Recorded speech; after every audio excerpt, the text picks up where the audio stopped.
ang gagamitin para ang kritik po tatahimikin. Fake news ang tabuhan, kung kritiko gustong busalan. Lumaban kayo ng patas, hindi yung ganyan karahas. Dahil may kapangyarihan, yung gusto mo lang dapat pakinggan. Sino ang paniniwalaan? Sino ang armado ng katotohanan? Kasinungalingan daw ay bubusalan, pero bakit parang hindi naman? Fake news ang di umano kikitil, pero malayang pagpapahayag ang sinisiil. Kaya tayo huwag magpadala sa kasinungaling ang kanilang nilikha. Boses natin ay hindi matitinag, malayang pagpapahayag lang ang magpapaliwanag. Gets niyo yun? Malayang pagpapahayag lang ang magpapaliwanag. Ang ganda, di ba?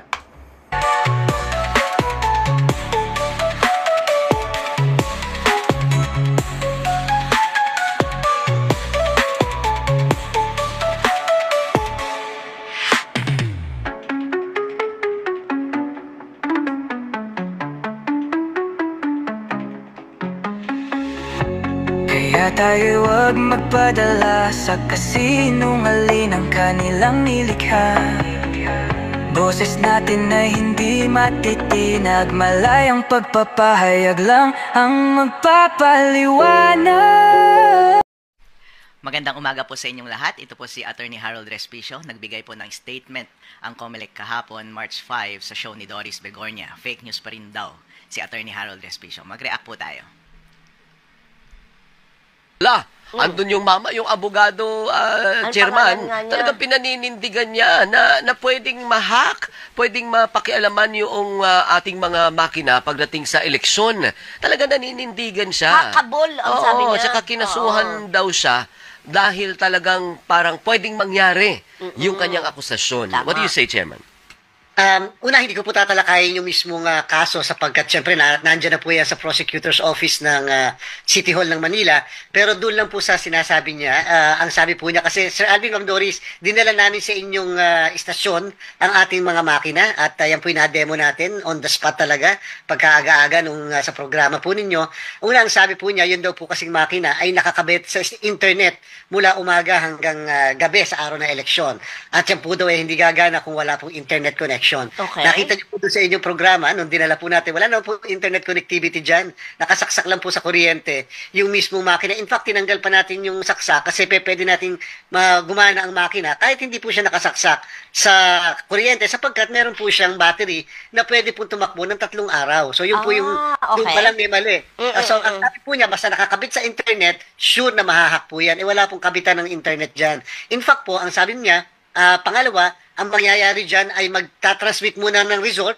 Pagkatapos mag-transmit ng result, tsaka mag-iimprenta ng balota. Pag-transmit ng result, pwede rin daw pong ma-hack doon. Hindi po ba ang ating sinasabi? Nasa guidelines po natin yan. Nasa TOR, nasa source code review, at nasa lahat po ng demo namin na magpiprint muna siya ng siyam na election returns. Yung isa, ipapaskill ka agad sa labas ng presinto, at pagkatapos, tsaka po siya magtatransmit ng result. So, ibig sabihin, bago po siya mag-transmit ng result sa PPCRB, sa NAMFREL, sa majority party, sa minority party, sa media, sa central server ng COMELEC, sa City or Municipal Board of Canvassers, ay alam na po ng lahat kung ano ang result sa presinto. Dahil nga po nakapag-print na at nakapagpaskil na. At sabi po niya pati, kapag ka daw po corrupted, yan pong machine ay pwede raw po magawa ng paraan na madaya. Hindi po pagka-corrupted kahit yung laptop natin, kahit cellphone natin, hindi na po gumagana yun. So medyo imposible po kapag ka-corrupted. Sabi rin po niya ay pwede raw po ma-hack. Para po sa kaalaman ng lahat, hindi po tayo naka-public connect, tayo po yung naka-private private po ang ating pong internet sa transmission, and therefore hindi po siya pwede yung ano po yung sinasabi niya. So doon pa lang po sa mga bagay-bagay na yun, medyo may mga mali po doon sa mga sinasabi niya. Kaya tama po yun. Ang sabi naman niya, pwede makipag-ugnayan kami. Opo, tama po makikipag-ugnayan po kami sa kanya. Pero, yun nga po ang dami na po niya kasing nasabi, hindi muna niya kami tinanong sa mga bagay na yan. If you are super confident na hindi Ayun, yun po, yung sinabi ni Chairman George Garcia. Wow! Mas magaling mag-fake news si Chairman George Garcia. Ang galing niyang magsabi ng mga bagay-bagay na hindi ko sinabi. Chairman George Garcia, kung merong nagfe-fake news sa ating dalawa, ikaw yun kasi lahat ng sinabi mo, hindi yun ang sinabi mo. Marami kang sinabing kasinungalingan na hindi totoo base sa rules at base sa totoong mundo. Okay, isa-isahin ko po lahat ng sinabi ninyo ha, Chairman George Garcia. Number 1 na sinabi ninyo is about sa demo. Sabi ninyo, gumagana yung makina kapag hindi connected sa internet tulad nga ng demo na ginawa ninyo sa mga host dyan sa show. Hindi naman yun ang point ko, Chairman George Garcia. As a matter of fact, ang explicit instruction nyo po ba, di ba? Sa mga COMELEC officers, kapag demo lang, bawal talagang i-connect sa internet yung automated counting machines. Kasi kapag i-connect mo yun at magta-transmit ka ng data, yung server na pagtra-transmitan niya ay yung COMELEC server na. Hindi natin alam kung on na yun or kung on na, malamang production server na yun. Bawal mo nang padalhan ng demo data yung production data, bawal mong padalhan. Kaya sa demo purposes talaga, kahit sa totoong buhay, wag mo dapat ipadala yung totoong data sa production servers. Kaya magandang policy during demo na hindi connected sa internet yung mga voting machines. Kaso nga lang, on election day, connected ba sila sa internet? Ang sagot po dyan, Chairman George, hindi mo sinabi. Ang sagot dyan ay totoo. Tanungin mo yung mga tauhan mo sa COMELEC nung last election, connected ba sa internet buong maghapon? Opo. This election, pwede ba natin i-expect na mag-connected siya sa internet during election day? Yes! Kasi nga naman, doon sa reels ninyo, walang explicit na nakalagay doon na sinasabi na i-disconnect mo muna at saka mo lang i-connect kapag magta-transmit na ng data sa mga servers ng COMELEC. At tinanong ko rin yung mga COMELEC officials, given this handbook or rules ng COMELEC ngayon about sa paghawak ng voting machines, sa tingin mo ba dapat mong i-disconnect? Sa tingin mo ba connected buong araw yung voting machine sa internet on election day? Sabi nila, oo, kasi wala namang instruction sa akin na tanggalin yung internet connection dun sa voting machine on election day. Kasi as a matter of fact, days before ng botohan, merong troubleshooting na ginagawa. Lahat, including ng internet connection, ay itetest. Iko-connect mo na kaagad siya sa machine. At kapag okay na yung pasok niya sa internet, ibig sabihin, wala ka nang gagalawin sa machine. Ililigpit mo yung machine, wag mong gagalawin. Pagdating ng election day, i-on mo na lang yung machine. Wala ka nang gagalawin dun sa internet connection. So, ang point ko dun is, pwede mong i-deduce talaga na connected siya sa internet throughout the day. Ang point ko dun is, dapat maging explicit sa rules natin na on the day of elections, dapat may instruction doon sa rules ninyo, Annex B ng COMELEC Resolution 11098, na nagsasabi doon na on election day, i-disconnect mo muna sa internet yung automated counting machine at i-connect mo lang siya after printing ng election returns. Yun lang po ang point ko, COMELEC Chairman. Kasi kapag hindi mo ginawa yun, kahit tanungin mo lahat ng mga teacher ngayon na nagbabantay ng mga presinto natin, hindi naman nila alam about sa IT eh. Hindi nila alam masyado tong issue na to. Siyempre, kung walang instruction, hindi nila gagawin. At kapag voluntaryo silang tatanggalin yung internet connection, sila pa ang madadali, sila pa ang papagalitan mo dahil gumagawa sila ng isang bagay na wala sa rules ninyo. Isa lang naman ang hinihingi ko, Chairman George, ang dami mong sinasabi na hindi naman mahalaga sa issue natin. Bakit ayaw mong i-disconnect sa internet yung automated counting machine bago at habang nagpiprint ng election return? Okay, yun po yung unang punto ninyo. Ang pangalawang punto po ninyo, sabi ninyo na sinasabi ko na nauuna yung sending ng transmission bago yung printing ng election returns. Hindi ko po sinabi yan. Sinasabi yan ng mga ibang mga commentators, mga ibang critic, pero hindi yan ang statement ko. Totoo po yan na nagsesend talaga base na rin sa rules ninyo na ang transmission ay nangyayari after ng printing ng election returns. Tama iyon. Ang point ko lang is, dapat bago ka mag-transmit ng data, wag mo munang i-connect sa internet. Kasi kapag connected yung counting machine sa internet at corrupted yung source code ng makina na yun, hindi mo naman pala kailangan ng internet kasi hindi ka pa magta-transfer sa COMELEC server. Di ibig sabihin, binigyan mo lang ng highway yung hacker para ma-access all that time yung makina at baguhin yung score sa loob. Therefore, mababago niya yung final score na nasa election returns.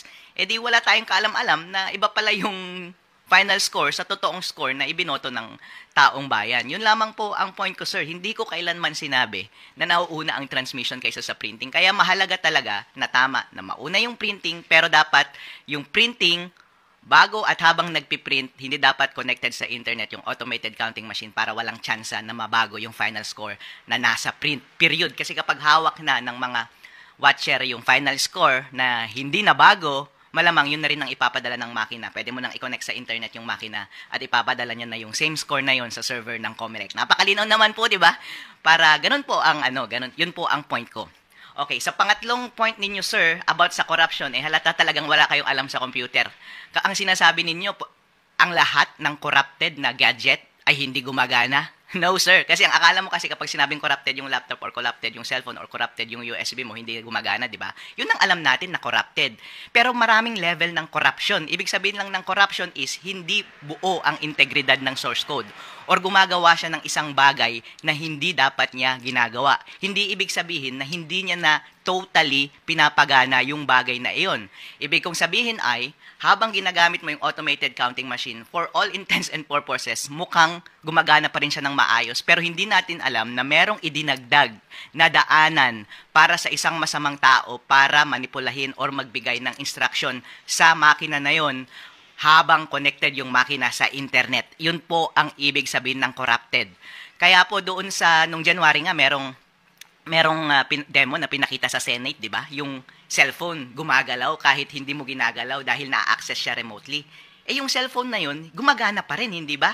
Pero corrupted yung cellphone na yun kasi merong gumagawa siya ng isang bagay na hindi dapat niya ginagawa. Kasi kapag hindi hinahack yung cellphone na yun, gumagana naman siya, hindi mo alam na may nagbabantay na pala sa'yo. Akala mo, ang safe na safe ka. Corrupted siya kasi kapag gusto pala ng hacker at connected sa network yung cellphone na yun, pwede niyang galawin yung cellphone na yun. At nakikita mo nga, ginagalaw yung cellphone na yun. Kaya nga po, kapag basta ang isang makina ay corrupt, ay gumagawa ng isang bagay na hindi dapat niya ginagawa, kahit hindi pa niya ginagawa yung masamang bagay na yun, pwede mong sabihin na corrupted.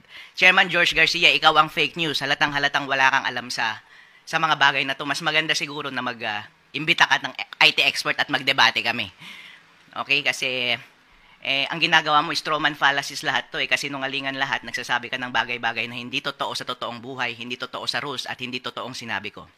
Okay, yung last point is yung private connection. Sabi mo, eto na naman, wala ka talagang alam sa internet, Chairman George Garcia. Yung private connection na tinutukoy mo, ang sinesecure niya lang yan ay network. Kung baga sa boxing, sa maraming katawan, pwede kang suntukin. Pero pwede mong protektahan yung katawan mo, pwede mong protektahan yung ulo mo, pwede kang gumamit ng helmet. Pero hindi ibig sabihin na gumamit ka ng helmet ay hindi ka na mamamatay or hindi ka na pwedeng bugbugin. Kasi pwede ka pa rin bugbugin sa ibang parte ng katawan mo. Yung private connection, ang pinoprotektahan niya lang ay yung network habang nag-uusap yung automated counting machine at yung Comelec server. Pero hindi yun yung point ko. Ang point ko ay iba. Yung mga suntok sa katawan ang point ko, hindi yung suntok sa ulo. Ang point ko is kahit safe yung network, kung bago ng election day or on the day of election ay corrupted na yung source code at merong daanan dun sa source code habang collected sa internet para sa isang hacker na mag-communicate doon sa makina na yon, ibig sabihin, pwede pa rin. Kahit nga private connection, actually dapat private connection ang gagamitin ng hacker kapag magbibigay siya ng instruction dun sa automated counting machines. Kasi maraming mga software service providers na ngayon na hindi na pumapayag kapag nagko-connect ang isang makina sa isang computer machine na hindi gamit ay private connection. Kasi best practice ngayon na sa buong mundo na bawal ka nang gumamit ng public connection. Dapat lahat private connection. Kaya wala nang kahit na sino mang developer ngayon na gumagamit ng public connection sa kahit na anong bagay. Pati nga kapag nag-i-internet ka, akala mo public connection yun, porket internet. Hindi, private connection yan. Kasi kapag titignan mo yung internet mo kapag nagbabrowse ka sa Google Chrome, ang nakalagay dan sa URL address, https:// yung S, ibig sabihin yun yung encryption, hashed. Ang encryption, ibig sabihin, pagkalabas ng data sa computer mo, i-encrypt niya muna para habang dumadaan siya sa highway, sa internet, sa wifi, sa kable sa dagat, doon sa satellite ni Elon Musk, hanggang doon sa destinasyon niya na computer, halimbawa sa server website na ina-access niya, encrypted pa rin siya at madedecrypt lang siya pagdating doon sa website na yun para kahit na anong atake na mangyari habang nasa daanan siya, ang tawag doon ay man-in-the-middle attacks, ay hindi mo siya mahahack doon sa network na iyon. Try mong baguhin yung HTTPS dyan sa Google Chrome mo, tanggalin mo yung S. Kasi ibig sabihin, hindi na siya private, public na yun kasi yung S parang secret yun eh.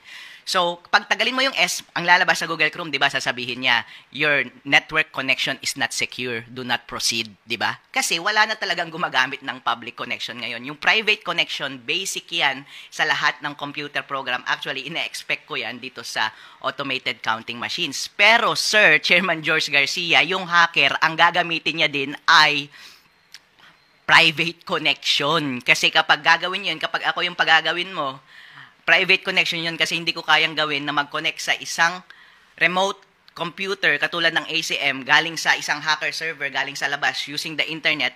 Maraming service providers na hindi papayag na i-connect mo siya doon remotely gamit ang isang public network. Dapat encrypted yung traffic na iyon. Kaya fake news ka, Chairman George Garcia, kapag sinasabi mo na porket private connection ay hindi na pwedeng ma-hack. Hindi totoo yan. Pwede pa rin ma-hack kasi yung hacker mismo, private connection ang gagamitin niya para i-hack yan. May hack kasi corrupted yung source code at meron ng sariling daan yung source code para sa isang hacker na gawin yung dayaan at yung daanan na yon ay private connection. Alright?